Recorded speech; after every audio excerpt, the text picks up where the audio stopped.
The distinction between natural folate and synthetic folic acid is more than just a matter of terminology.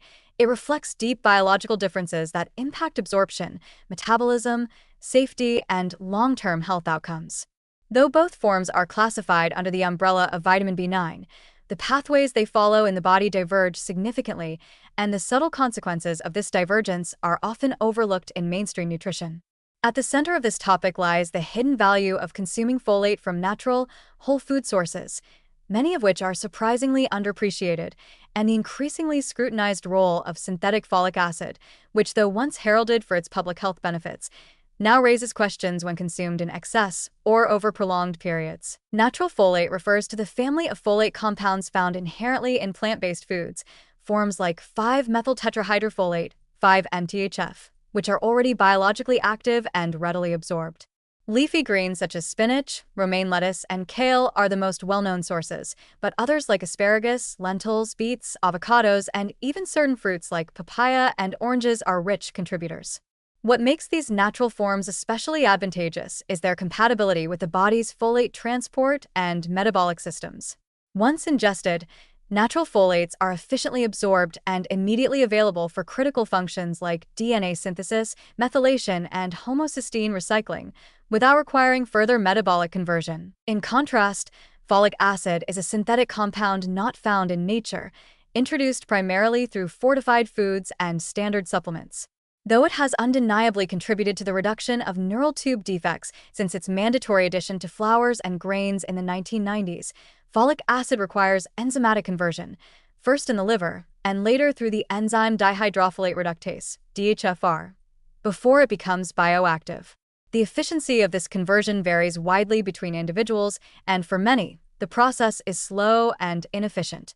As a result, unmetabolized folic acid, UMFA, can accumulate in the bloodstream, especially when high-dose supplements or multiple fortified foods are consumed regularly. The presence of UMFA in circulation is now drawing increasing attention for its possible health implications. While definitive outcomes are still under investigation, some studies suggest that persistent UMFA may interfere with normal folate metabolism, potentially masking vitamin B12 deficiency and affecting immune surveillance mechanisms. It has also been hypothesized, though not conclusively proven, that UMFA might promote the growth of precancerous cells by feeding DNA synthesis indiscriminately, especially in individuals predisposed to certain cancers. These concerns do not apply to natural folate, which is tightly regulated by the body's feedback systems and does not appear to accumulate or cause imbalance when consumed in even large amounts from food. Interestingly, there are many lesser-known natural sources of folate beyond leafy greens. Legumes, such as black beans, chickpeas, and mung beans, are dense in naturally occurring folate. Liver, while not as trendy as plant foods, is one of the richest sources of bioavailable folate and has been a traditional component in diets that prioritize nutrient density.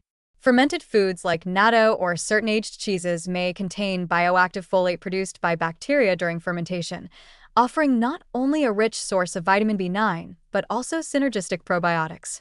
Even herbs like parsley and basil, when consumed fresh and in generous quantities, provide a notable folate boost, especially valuable in cuisines that incorporate raw herbs liberally. Moreover, natural folate sources often come bundled with companion nutrients that enhance its function: vitamin C to protect folate from oxidation, magnesium to aid methylation, and fiber to support gut health, where additional microbial folate production occurs.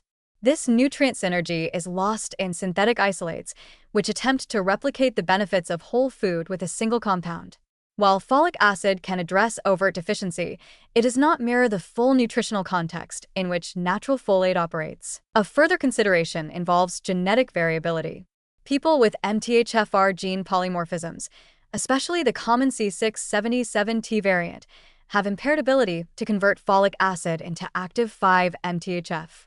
For them, high intake of synthetic folic acid may actually exacerbate functional folate deficiency at the cellular level, while natural folate or supplementation with methylated folate bypasses this metabolic roadblock. This makes a compelling case for a shift toward dietary folate and tailored supplementation strategies based on genetic insight. In practice, recentering the diet around natural folate-rich foods brings benefits far beyond the vitamin itself. It encourages the consumption of nutrient-dense plants, legumes, and whole animal products, displacing processed and fortified items that often carry excess sugar, refined grains, and additives. And unlike folic acid, which is often consumed passively and invisibly in enriched flours and cereals, natural folate intake requires active food choices, a shift in both nutrition and awareness. Ultimately, folate's story is not just about meeting a daily requirement. It's about optimizing the form, source, and delivery of a nutrient whose subtleties carry long-term significance.